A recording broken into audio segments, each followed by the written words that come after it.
Saudara-saudari terkasih, selamat hari Minggu.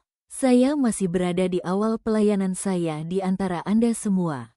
Pertama-tama, saya ingin mengucapkan terima kasih atas kasih sayang yang telah Anda tunjukkan dan meminta kepada Anda untuk terus menyokong saya dengan doa dan kedekatan Anda. Dalam segala hal yang Tuhan panggil kita untuk lakukan, baik dalam kehidupan sehari-hari maupun di dalam perjalanan iman kita, ada kalanya kita merasa tidak mampu.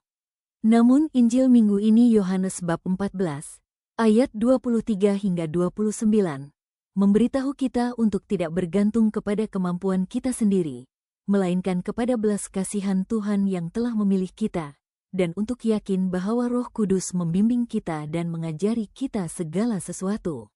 Pada malam sebelum kematian Yesus, para rasul, yang dalam keadaan kebingungan dan kesedihan mereka, bertanya-tanya bagaimana mereka akan terus memberi kesaksian tentang kerajaan Allah.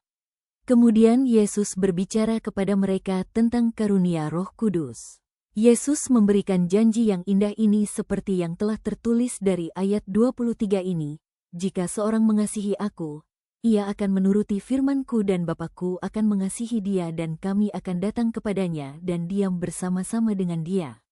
Dengan cara ini, Yesus membebaskan murid-muridnya daripada kegelisahan mereka, dengan berkata kepada mereka melalui ayat 27 ini, "Janganlah gelisah dan gentar hatimu.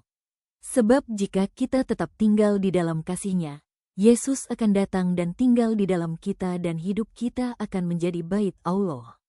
Kasih-Nya menerangi kita, mempengaruhi cara kita berpikir dan bertindak, dan menyebar kepada orang lain dan merangkumi setiap situasi dalam hidup kita. Saudara-saudari, tempat tinggal Allah di dalam diri kita ini adalah karunia Roh Kudus yang menuntun kita dan memungkinkan kita untuk mengalami kehadiran dan kedekatan Allah di tengah kehidupan kita sehari-hari, karena Dia menjadikan kita rumah-Nya.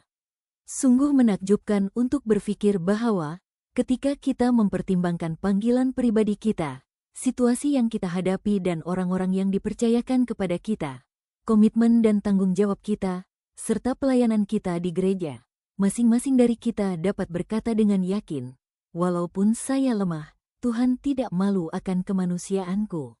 Sebaliknya, Dia datang untuk tinggal di dalam diriku. Dia menyertai saya dengan Roh-Nya. Tuhan menerangi saya dan menjadikan saya sebagai alat saluran kasih-Nya bagi sesama, bagi masyarakat, dan bagi dunia." Saudara-saudara terkasih, berdasarkan janji itu, marilah kita berjalan dalam sukacita yang lahir dari iman, agar menjadi bait suci Tuhan yang kudus. Marilah kita bertekad untuk membawa kasih-Nya kemana sahaja. Jangan pernah melupakan bahwa setiap saudara dan saudari kita adalah tempat kediaman Allah dan bahwa kehadiran-Nya terutama terwujud dalam anak-anak kecil, dalam orang miskin dan yang menderita, yang meminta kita untuk menjadi orang Kristen yang bijaksana dan penuh belas kasihan.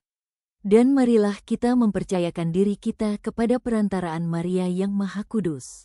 Dengan kuasa Roh Kudus, ia menjadi tempat kediaman yang dikuduskan bagi Allah. Semoga bersama Dia, kita pun dapat mengenal sukacita menyambut Tuhan ke dalam hidup kita dan menjadi tanda serta alat saluran kasih-Nya.